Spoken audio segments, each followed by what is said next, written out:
Em nome do Pai, do Filho e do Espírito Santo. Amém. Vinde, Espírito Santo, enchei os corações dos vossos fiéis e acendei neles o fogo do vosso amor. Enviai o vosso Espírito e tudo será criado, e renovareis a face da terra. Oremos. Ó Deus, que instruístes os corações dos vossos fiéis, com a luz do Espírito Santo, fazei que apreciemos retamente todas as coisas segundo o mesmo Espírito, e gozemos sempre da sua consolação, por Cristo Senhor nosso. Amém. Louvado seja nosso Senhor Jesus Cristo, para sempre seja louvado. Nossa Senhora de Guadalupe, rogai por nós. Em nome do Pai, do Filho e do Espírito Santo. Amém. Sejam muito bem-vindos ao nosso primeiro encontro do curso Escada do Paraíso de São João Clímaco. Hoje nós vamos subir, então, o primeiro degrau dessa longa escada de 30 degraus. Hoje eu quero iniciar já fazendo um alerta a todos, de que não é fácil, a subida não é fácil. Se fosse descer, é sempre muito fácil, Imagina você de bicicleta, você solta na banguela e vai sem esforço nenhum. Para subir, sempre exige ali um pouco mais de esforço, Então, já alerto da dificuldade que é, como todos já sabem, de seguir fielmente aquilo que nos pede nosso Senhor Jesus Cristo. E a escada do paraíso de São João Clímaco vem para nos ajudar e nos dizer assim de uma forma bem prática, direta, como é que é isso, Como é que é essa vida de subida na prática? Como devo fazer?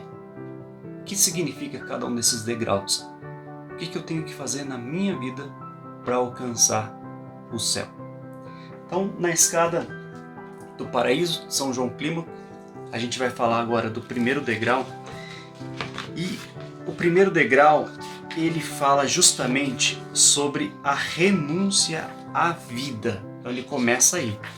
É fácil? Já começa difícil, A renúncia à vida é importante a gente frisar que faz parte daquele primeiro conjunto de degraus, são 3 degraus do primeiro conjunto, do rompimento com o mundo. Então vem renúncia à vida, depois o desapego e depois o exílio no terceiro degrau. Lembrando também que quando São João Clímaco escreveu esse livro, foi para os monges que iriam fazer uma experiência de monastério, de ficar distanciado de toda a sociedade, viver ali mesmo o exílio. Mas o quanto isso vale para nós cristãos, leigos, padres e outros que querem seguir a vida e alcançar realmente o céu, é muito precioso para nós, Então, vale a pena a gente ler, estudar e chegar aí ao conhecimento de tudo isso. A renúncia à vida, o primeiro degrau, ele traz para nós algumas definições. Por quê? Porque é importante a gente ter essas definições para continuar seguindo essa subida. Essas definições são importantes para que a gente saiba quem são aqueles que vão verdadeiramente nos ajudar com essa caminhada. Então ele começa pelo seguinte, ele diz que das criaturas criadas por Deus, que têm livre-arbítrio, e são racionais, são divididas aí em 4 categorias. A primeira delas são os amigos de Deus. Depois tem os servos fiéis, os servos inúteis e os adversários. Quem são os amigos de Deus, então? Os amigos de Deus são aqueles seres invisíveis e incorpóreos, mas que vivem diante do trono de Deus o tempo todo. Ou seja, são os anjos, os santos anjos. Os santos anjos de Deus são esses os chamados amigos de Deus aqui na categoria definida no primeiro degrau de São João Clímaco. Os servos fiéis são aqueles que, tendo sido batizados, foram fiéis ao batismo até a morte. Então, a gente considera que esses são os santos da igreja, que foram batizados, foram fiéis, passaram por sofrimentos, passaram por dificuldades e mesmo assim seguiram fiéis a Deus até a sua morte e são fiéis, obviamente, depois da morte também, que alcançaram o céu. Servos inúteis somos nós, eu e você. Nós somos esses servos inúteis que fomos batizados, mas tantas e tantas vezes não somos fiéis àquilo que nós prometemos no nosso batismo, né? Ou aquilo que nós recebemos no batismo, de que iríamos vivenciar a vida em Cristo verdadeiramente. Confirmados muitas vezes no crisma, né? Mesmo assim a gente comete pecados, se desvia do caminho do Senhor. Então esses somos nós, somos os servos inúteis, que Deus quer muitas vezes precisar de nós e tantas vezes nós viramos as costas para Ele. E os adversários são aqueles que, além de negar a Deus, de não quererem participar dessa vida em Cristo, na verdade, e seguindo os mandamentos de Deus, eles também atrapalham aqueles que desejam seguir o caminho deixado por nosso Senhor Jesus Cristo, né? Seguir os 10 mandamentos. Então são os demônios, né? São esses que são os adversários que estão aí não simplesmente para negar a Deus, mas também para atrapalhar aqueles que decidem seguir este caminho. Depois ele define também o que é um cristão. Então vamos lá, uma pessoa que decidiu seguir o caminho e diz: eu sou cristão, eu vivo em Cristo.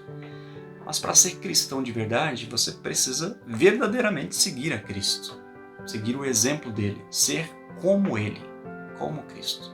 Em tudo que for fazer, ele se pergunta: o que será que Cristo faria nessa situação?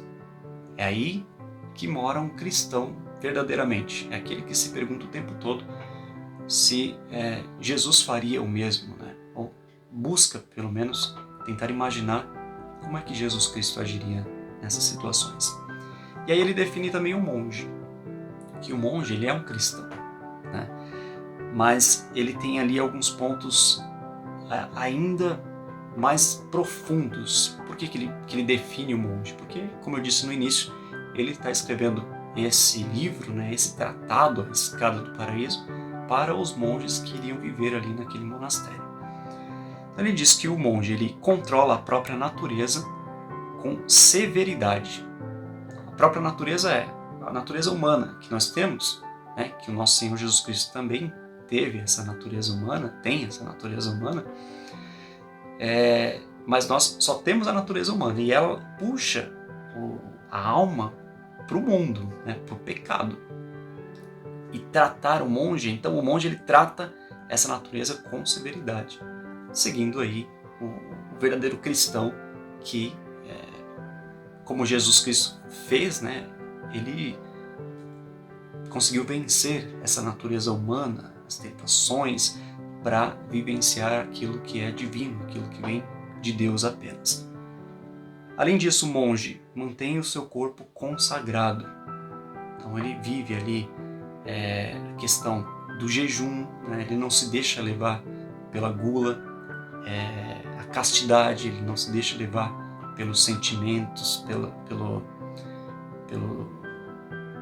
sentir-se, né, a necessidade sexual. Então tudo aquilo que é sensual em si, ele consegue com severidade se privar disso, sentir-se firme. E aí é preciso um pouco de violência, nós vamos falar sobre isso também. E é uma alma padecida.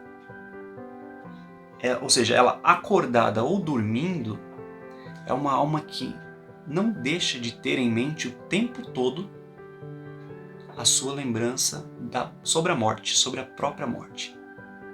E aí é algo bastante interessante, importante nesse primeiro degrau, nessa definição, porque o cristão verdadeiro, aquele que busca a Deus e que quer chegar lá em cima, nos últimos degraus, e quer ver a Deus um dia face a face, ele precisa seguir essa severidade consigo mesmo, né? Todos esses passos.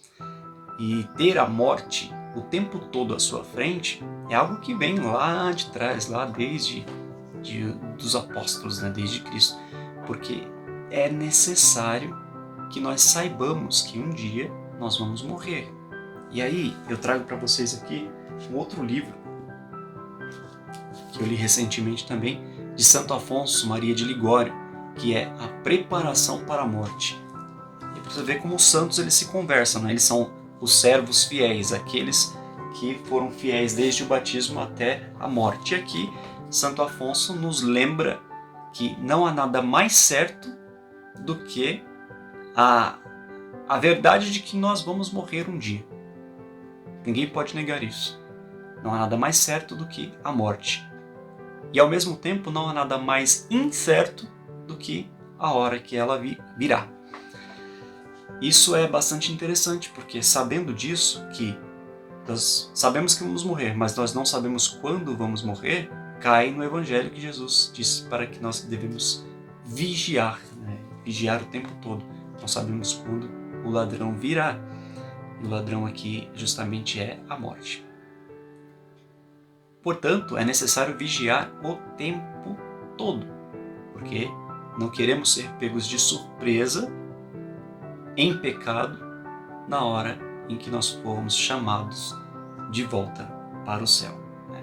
No meio dessa subida aí, desses degraus, nós podemos ser chamados a qualquer momento e então nós devemos estar preparados, né? Preparados para a morte. E só é possível estar preparados se nós tivermos ela o tempo todo em nossa mente, em nossa lembrança, quer dormindo ou quer acordado. Importante esse ponto, né? Então essas definições aí são importantíssimas para nós, para iniciar aí, colocar o pezinho no primeiro degrau, que é o degrau da renúncia à vida. Sabendo dessas coisas, a gente vai se fortalecendo para conseguir fazer essa renúncia à vida. E quando se fala em renúncia à vida aqui também, São João Clímaco, ele utiliza a vida aqui no caso bios, né, que é a vida mundana, a vida do mundo. Porque a vida, na verdade, é nosso Senhor Jesus Cristo. Então, temos que ter cuidado com isso, né? O jogo de palavras pode ser, às vezes, confundido. A renúncia à vida não é a renúncia à vida que é o Cristo, é a renúncia à vida mundana. Renúncia às coisas do mundo. Tá bom? Motivo para a gente se afastar, então, desse mundo. Ele descreve que tem 3 motivos para a gente se afastar. O primeiro deles é por causa do reino vindouro, ou do reino de Deus, aquele que há de vir, e que por causa da nossa fé e esperança, nós temos a certeza pela fé de que o reino de Deus virá. Nós rezamos isso também no Pai Nosso. Esse é um dos motivos. O segundo é por causa da sua multidão de pecados. É mais um motivo para que a gente se afaste do mundo. Poxa, eu tenho uma multidão de pecados, eu não posso mais continuar nele. E aí, já sabendo daquelas definições anteriores que nós fizemos, de que o tempo passa e que a morte vai vir. Né? Então, vamos nos privar do pecado, ser severos conosco mesmo, para que a nossa multidão de pecados seja perdoada, e aí é necessário se confessar, né? A gente vai falar muito sobre isso também. E o terceiro é por amor a Deus. São esses 3 motivos que fazem com que alguém verdadeiramente queira afastar-se do mundo, renunciar à vida mundana, a bios. Né? Então, por causa do reino vindouro, por causa da sua multidão de pecados e pelo amor a Deus. Qualquer um motivo que não seja um desses 3, então o seu afastamento do mundo está sendo um afastamento insensato. Você está se afastando para nada. Precisa ser por isso, precisa ser exatamente por esses motivos. Afastar-se do mundo a fim de livrar-se do fardo do seu próprio pecado, aí já não é por Deus, né? Não é pelo amor a Deus. É porque você quer se afastar do fardo do pecado. E aí, assim, parece que é algo que você está fazendo uma troca. Então não deve ser por interesse, deve ser verdadeiramente por amor a Deus. Porque você quer se livrar, sim, dos pecados, mas que você precisa, em primeiro lugar, amar a Deus sobre todas as coisas. O primeiro mandamento. Né? Precisamos sempre de alguém para nos guiar. aí começa a ficar um pouco mais difícil. A gente vai vendo aí que para o caminho dessa subida, às vezes quando você define que eu vou me livrar do mundo, né? Vou renunciar ao mundo, vou me confessar, não vou voltar a pecar, vou fazer tudo isso conforme manda os mandamentos, conforme mandam os santos, né? Os servos fiéis de Deus. E aí eu faço isso tudo sozinho. O que São João Clímaco diz aqui pra gente é que nós precisamos sempre de alguém para nos guiar.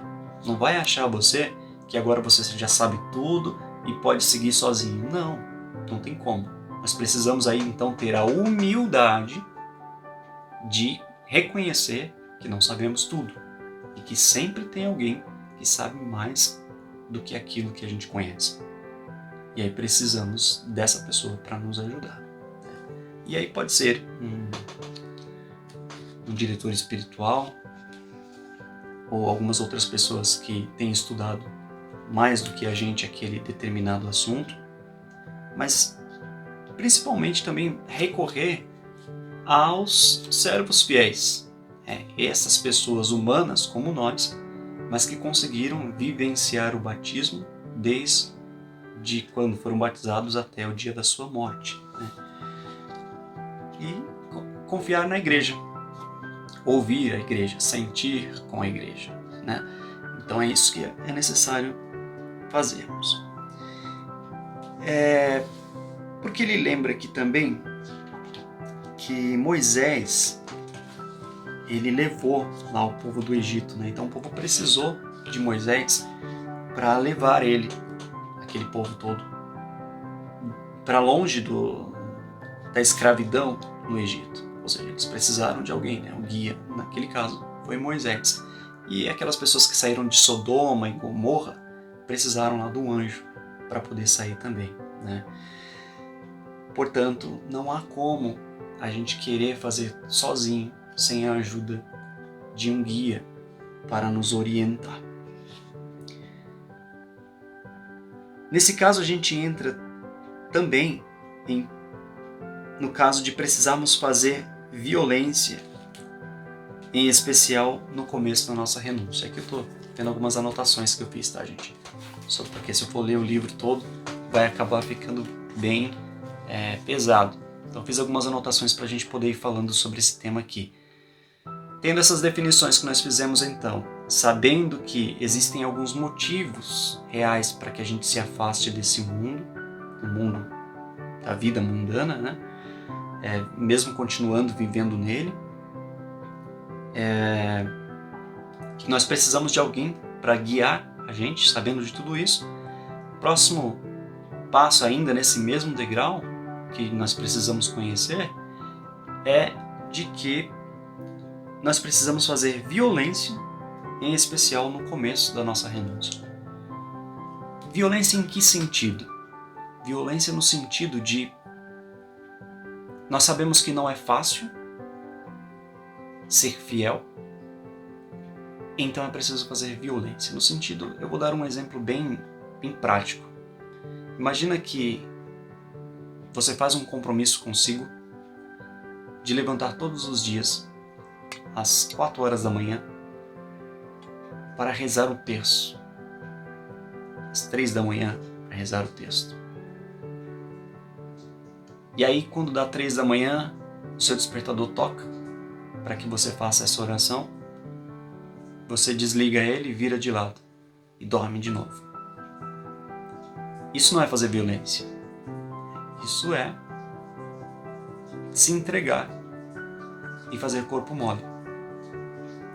Então, se você tem um firme propósito de subir essa escada, o que o primeiro degrau nos ensina é fazer-se violência, nesse sentido. Levanta com força, vai, mesmo que o corpo diga não, não quero, você diz não, eu vou. Levanta com preguiça, se você tiver com preguiça, se levanta e vai e faz. Não tô afim, levanta e vai. Quantos de nós às vezes perdemos a missa no domingo num sábado, num dia santo no meio da semana, porque nos entregamos à fraqueza do corpo. O corpo vai sempre puxar para baixo. Lembre disso. Né? Essa natureza humana. É preciso fazer severidade, ser severo com essa natureza, como definido para um santo monge. Né? Um monge que deseja subir os altos degraus dessa escada. A maioria de nós não somos monges, né? Somos leigos, mas que querem também, e somos todos convidados a participar desse banquete do Cordeiro no céu. E para isso nós precisamos subir também esses degraus. Então é necessário fazer-se violência, não se entregar, tá certo? Bom, isso não é fácil. Combater o combate exige lançar-se ao fogo da mortificação. Então aqui é no número 21 aqui do livro do Escada do Paraíso. Ele diz que é muito difícil e não sem sofrimentos ocultos, sobretudo aqueles que vivem descuidados da própria salvação, levarmos a nossa mente pela simplicidade, paciência e diligência a amar a castidade e a vigilância. Ainda assim, fracos e tomados por nossas paixões, tenhamos a coragem, com uma fé firme e resoluta, de confessar e oferecer a nossa debilidade e o nosso desamparo a Cristo. E estejamos certos de que, se formos às profundezas da humildade, Ele nos ajudará até mais do que aquilo que nós merecemos. Então, essa parte que é muito difícil a gente fazer, né? Porque a gente é debilitado, a gente sabe que muitas vezes nós caímos em tentação, somos fracos. E é preciso pedir o tempo todo a Deus essa fortaleza, esse dom do Espírito chamado fortaleza, que vai fazer com que a gente não desista, que continue sempre seguindo em frente. E aí vocês ouviram a palavra confessar pela primeira vez aqui, né? Confessar os seus pecados. Confessar é importante para que eles fiquem para trás e que eles sejam perdoados. Naquele outro livro que eu mostrei logo no início aqui da nossa conversa, da preparação para a morte de Santo Afonso, ele diz ali que para Deus, o ser humano que se confessa e volta a cometer o pecado, para Deus é como um cão, um cachorro que vomita e come o vômito. Olha só como é asqueroso, né? É uma coisa terrível essa comparação. Talvez você tenha feito cara de nojo, mas é justamente isso. Deus também faz essa cara de nojo para aquele pecador que se confessa e volta a cometer o mesmo pecado. Seja violento, faça severidade, seja firme com o propósito da subida da escada. É isso que nos diz esse primeiro degrau da renúncia à vida mundana. Tá bom? É detestável e perigoso começar a luta com indolência. Não se deve fraquejar. Ou seja, tem muita gente que começa essa luta, fala, vamos lá, vou aprender aí, vou ouvir esse curso aí com o Leandro e vou entender que eu vou subir essa escada. Só que aí ela começa já achando que não vai conseguir. Que é impossível subir todos esses degraus e fazer tudo isso. Não dá. Então, para Deus, é detestável, diz São João Clímaco aqui no número 24. É detestável alguém começar já achando que não vai chegar. Fazer firme propósito de conseguir, não se deve fraquejar. Quando perde o fervor, a alma deve analisar o que fez. O que fez perder esse fervor? Você perdeu ele? Então para um pouquinho para analisar. O que será que eu fiz para ter perdido esse fervor que eu tinha logo no começo, quando eu falei, eu vou subir a escada? O que aconteceu nesse meio caminho? Então aí é importante parar, ir para um lugar isolado, vá ao Santíssimo Sacramento, vá ao sacrário, fica um tempo lá, faz silêncio silencie a sua alma e se questione: onde foi que eu perdi o fervor? Medita, faz uma leitura, faz uma meditação, faça uma oração e contemple a Deus. Nessa contemplação você vai voltar e vai entender. Esse fervor vai voltar para a sua alma. Isso aí está na escada do claustro, né? Uma escadinha menor. A gente podia até falar sobre ela, né? Mas eu já quis começar logo na escada dos 30 degraus do São João Clímaco. Essa escada do claustro aqui de Guigo, um cartucho, um frei cartucho, são 4 degraus apenas. E nesses 4 degraus ele diz o seguinte, que a gente deve sempre fazer uma leitura. Em cima dessa leitura, fazendo uma meditação, automaticamente é natural que, fazendo uma meditação profunda naquela leitura, que nós comecemos uma oração, pedindo a Deus para chegar naquilo que é o tesouro que Ele guarda para nós. E nessa oração, a oração vai tomando a nossa alma, vai tomando o nosso corpo, vai tomando o nosso coração, faz com que a gente passe a contemplar Deus, como se a gente estivesse subindo mesmo uma escada, né? Leitura, meditação, oração e contemplação. Faça isso para o fervor voltar. Ele volta justamente nesse ponto aí da contemplação. E aí, novamente, é necessário fazer essa violência, né? Porque se você perde o fervor, o que te garante que você vai ter forças para ir até um sacrário, para fazer silêncio, ou se trancar no seu próprio quarto e silenciosamente pedir a Deus a sua presença, abrir ali um salmo, fazer a leitura dele silenciosa e meditar nela, orar e aí sim contemplar a Deus, né? Então, fazer violência, falar, não estou com vontade, mas vou fazer. Para tudo agora, eu quero saber, desliga a televisão, desliga celular, o WhatsApp, desliga tudo, vai para um lugar silencioso e retoma a sua caminhada. Isso é fazer violência.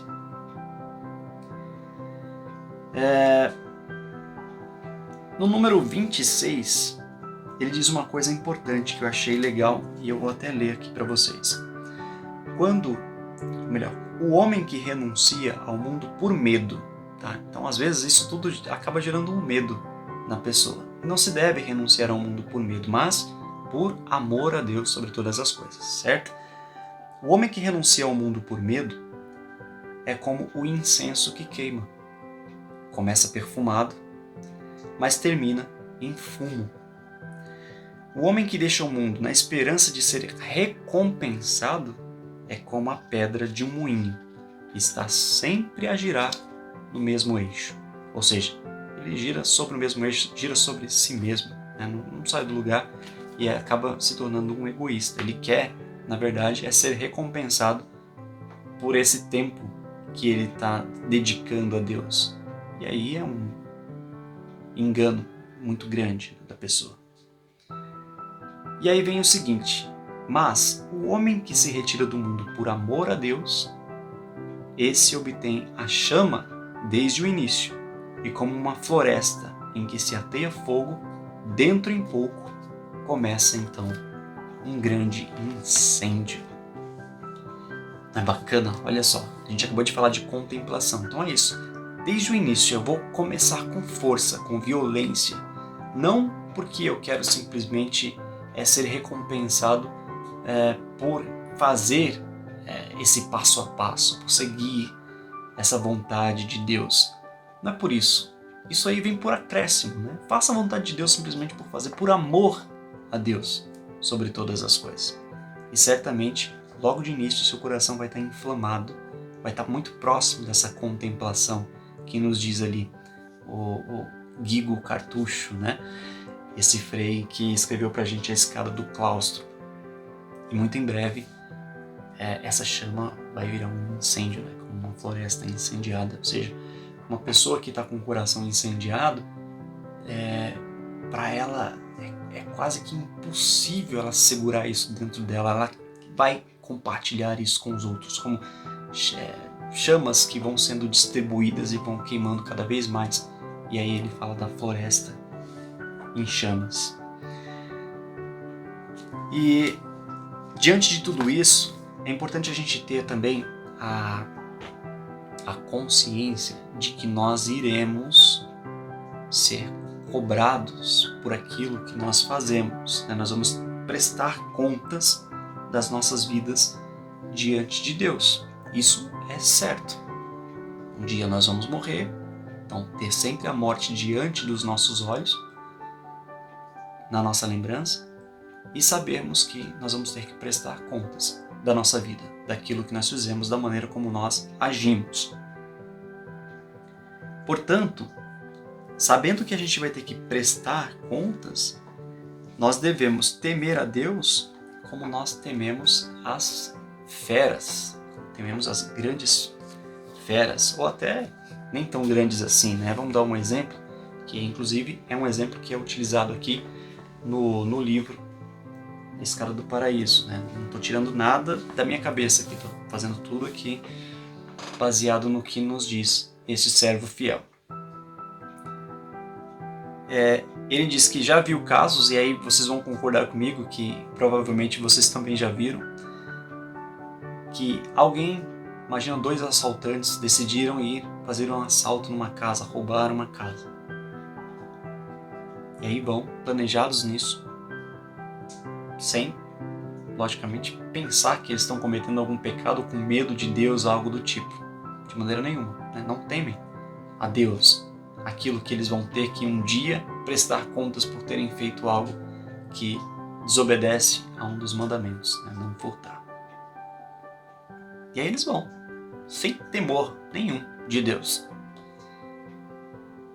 Quando eles pulam o muro, eles ouvem os latidos dos cachorros, vários cachorros, feras, bravos, selvagens, com muita raiva os cachorros. Isso faz com que eles rapidamente voltem para o muro e decidam desistir então desse assalto. Ou seja, temer a Deus como nós tememos as feras significa isso. A pessoa desistiu de um assalto por causa dos latidos do cachorro, mas ela não desiste do assalto pelo temor daquilo que ele vai ter que um dia prestar contas a Deus. Forte, né? Da mesma forma, ele nos ensina nesse primeiro degrau que nós devemos amar a Deus como nós respeitamos os nossos amigos. Ora, nós muitas vezes não damos a devida importância por ter perdido a amizade de Deus. E algo que tem a ver com a nossa própria salvação. E quantas vezes, quando você tem um amigo muito próximo, uma amiga muito próxima, e que você gosta e estima muito, por alguma palavra que você disse, ou alguma atitude que você tomou, você reconhece que foi um erro seu, essa pessoa se afasta de você. E aí você perde a amizade dela. Você vai ficar tantas e tantas vezes tentando restabelecer essa amizade e não vai perder nenhuma oportunidade, de repente, de dar um presente para essa pessoa, um presente físico mesmo, ou fazer uma homenagem, algo do tipo, mandar mensagens, mandar uma música, pedir perdão, pedir desculpa, para recuperar essa amizade que é tão valiosa para nós. Mas para Deus, quando nós perdemos a amizade dele por ter cometido um pecado, muitas vezes nós não fazemos violência contra nós mesmos para recuperar essa amizade, que certamente custará a nossa salvação. Olha como é importante. Então aí são 2 exemplos importantíssimos que ele coloca para nós. Temamos a Deus como nós tememos as feras e amemos a Deus da mesma forma como nós respeitamos e não queremos perder os nossos amigos. No início é difícil, mas se a gente persistir, a gente vai se fortalecer. E aí o fardo vai ficando mais leve. Assim como é com os atletas de uma Olimpíada, né? Ou qualquer pessoa que vai começar algum tipo de exercício, algum tipo de esporte, logo no começo para ela é difícil, né? Eu imagino alguém que pega peso na academia, por exemplo. Quando ela vai começar, ela é uma pessoa ali sedentária, aí o instrutor fala, pega um pezinho aí de, sei lá, 1 quilo, meio quilo. E a pessoa fica lá fazendo aquilo. Aí ela sente um quilo, né? Porque ela não pega peso nenhum, sente 1 quilo. Tá? Daqui a pouco, aquele 1 quilo parece que ela está levantando uma folha de papel. Está muito leve, está na hora de trocar. Aí pega 1,5 kg, 2 quilos. Aí vai até essas pessoas que levantam aí muitos quilos, né? Nem sei dizer quanto, porque eu não sou profissional nisso. Mas muitos quilos, aquele peso que uma pessoa não treinada jamais levantaria. E a pessoa vai lá e levanta, e ela tem certa facilidade para levantar, sei lá, 100, 200, 300 quilos, enquanto o outro tem facilidade para levantar 350, né? E aí, a gente olhando aquilo, quem não tem um treinamento, fala, é impossível, não dá para levantar. Mas para ela já se tornou fácil. Levantar um saco de cimento de 50 quilos é tranquilíssimo para essa pessoa. Da mesma forma nós, quando nós estamos iniciando a nossa vida, né, de renúncia à vida mundana para a vida do perfeito amor que um dia nós queremos alcançar. Então é necessário ir fazendo esse treinamento, ir seguindo. E aí com certeza Deus vai nos fortalecendo para conseguir segurar cada vez mais peso de uma forma mais fácil, mais preparada. Lancemo-nos ao combate com alegria e destemor, e não temamos os nossos inimigos. Porque os inimigos, eles são esses seres incorpóreos também, né? E eles percebem o medo da alma. E quando eles percebem que alguém está com medo, eles caem com mais velocidade, com mais força em cima, justamente para não deixar você se levantar mesmo, né? Então não tenhamos medo. Ele sente medo, sente o cheiro do medo e vai para cima, né? Você já viu isso também com as feras, né? Com os cachorros. Você um cachorro ali, algum bicho desse tipo, que se ele sentiu que você está com medo, ele vai para cima de você. Isso por quê? Porque ele sabe que ele precisa aproveitar o tempo para não perder a luta, esse combate. Então vá com alegria, com força e com coragem, com certeza da vitória, porque quem está do nosso lado é ninguém mais, ninguém menos que nosso Senhor Jesus Cristo. Então, não tenha medo, tenha certeza de que vai conseguir. É assim que a gente deve entrar para essa luta. Ninguém, ele dá mais um exemplo aqui, né? Imagina uma luta de boxe. Ninguém quer combater um adversário que está firme no propósito de que vai vencer. Está certo de que vai. A pessoa acaba sentindo um pouquinho de, opa, deixa aí com cautela, porque esse cara, ele sabe o que ele quer e ele está pensando em vencer, né? Então a gente tem que ser também ter essa firmeza. No início Deus facilita, mas quando a alma é corajosa, ele permite logo conflitos. Então assim, você é uma alma corajosa, Deus vai permitir esses conflitos para você. Por quê? Porque Ele quer te coroar o mais rápido possível. Agora, se você não é uma alma tão corajosa assim, também o inimigo vai bater forte e Deus vai talvez facilitar, no sentido de vai colocar os amigos de Deus, né? Então, por essas definições importantes lá, os anjos, é importante rezar para o Santo Anjo. Pedir para Ele nos guiar, nos ajudar, nos proteger. Porque aí, através dele, Deus vai segurando, né? vai ajudando a gente a vencer isso. O importante é que, quando Deus vê que a sua alma é uma alma corajosa, firme e forte, Ele vai dar não, anjo, deixa um pouquinho ele aí, deixa ele lutar, porque ele consegue, né? Isso por quê? Porque quanto mais rápido você ser firme, ser forte, ter coragem e ter certeza de que vence essa luta pela fé em Cristo, pelo amor de Deus sobre todas as coisas, mais cedo Deus vai te coroar, e é isso que Ele quer. Os nossos adversários, eles são astutos, maus e perigosos, e eles nunca dormem. Então, se eles nunca dormem, quem somos nós para dormirmos, né? Podemos dormir. Imagina o seguinte, e aí eu pego mais um exemplo lá do livro Preparação para a Morte, de Santo Afonso, né? Que ele diz o seguinte assim: se você soubesse que num certo caminho por onde você pretende passar, tem algumas pessoas ali preparando uma emboscada para você, ou você não tem certeza que tem, mas você acha que poderia ter. Por acaso você não desviaria desse caminho e faria um outro para evitar esse problema? Acho que sim, né? Então, da mesma forma, somos nós. Nós não devemos dormir. Tá tudo bem. Deus me protege. Sim, Deus te protege. Mas nós temos que ser corajosos, firmes e estar atentos. Vigiai. É o que diz nosso Senhor Jesus Cristo. Vigiai, vigiai, vigiai o tempo todo. Não dê ouvidos quando estes inimigos te disserem por muitos meios. Às vezes eles vão dizer até por meios de alguns amigos, de alguns colegas nossos, né? Ou através da televisão, através da internet, através de pessoas que chegam próximos de nós.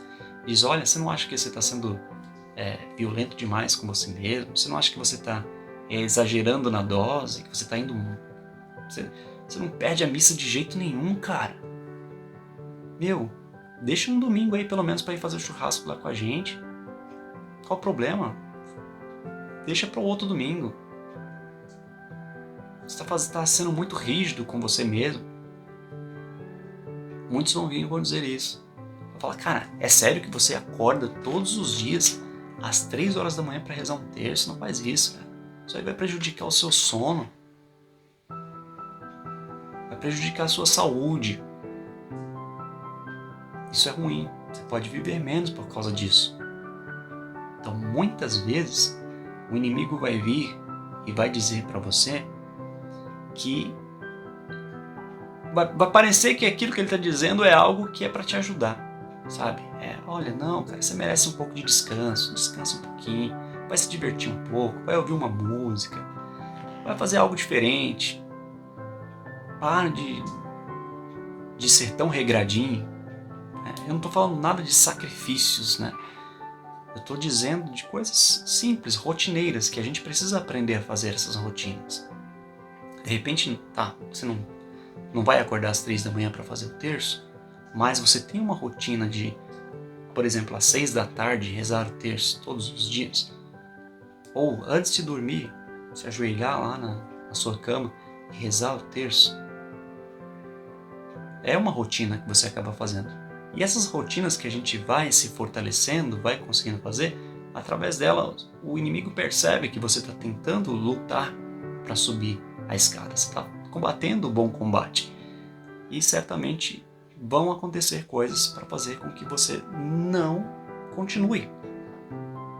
Então não dê ouvidos. O que ele nos diz aqui em São João Clímaco, nesse primeiro degrau, é exatamente isso também. Não dê ouvidos a estes que aparentemente querem proteger a sua saúde. E é fácil, né? A gente discernir. Ele protege a sua saúde, porque a saúde é mundana. Apesar de ser importante, é mundana. Mas Deus protege a sua alma. A sua saúde do corpo é necessária para que você continue vivendo a vida em Cristo. Mas o mais importante é a saúde da sua alma. Não deixe a sua alma adoecer. Lute para que o seu corpo, e peça a Deus o tempo todo para que o seu corpo também não adoeça, para que você seja firme e forte e faça dessa pessoa saudável que você é, alguém que luta pelo Evangelho, que combate o mal e quer ver mais e mais pessoas subindo esses degraus da escada que um dia chegará ao paraíso, ao amor perfeito. Mas mais do que isso, se você vê que alguém está colocando a saúde do corpo acima da saúde da alma, né? Ou as coisas, a saúde financeira, a beleza, o conforto, essas coisas desse tipo, acima da saúde da alma, então perceba logo, é fácil discernir que aí mora um grande perigo. Cuidado com as falsas preocupações de amizade. Esse é um cuidado que deve ter quem põe o pezinho no primeiro degrau, tá? E aí, já finalizando, e por último, né, ele diz o seguinte: quem é o monge fiel e sábio, né? Aquele que se torna um monge fiel e sábio. Vai aqui para o número 46 do livro para finalizar esse primeiro degrau. O monge fiel e sábio é aquele que manteve inabalável o fervor e até o fim de sua vida não cessou, dia após dia, de acrescentar mais fogo ao fogo, mais fervor ao fervor, mais zelo ao zelo, mais amor ao amor. Eis o primeiro degrau. Quem o pisar, não volte atrás. Quem põe a mão no arado e olha para trás, não é digno de mim, diz Jesus no Evangelho. E assim, nós finalizamos este primeiro degrau, o degrau de renúncia à vida. Eu espero que você possa ter absorvido bastante esse conteúdo. Isso é só o comecinho, né? E vamos lá, que ainda tem muito mais. Deus te abençoe, nos abençoe, em nome do Pai, do Filho e do Espírito Santo. Amém. Até mais.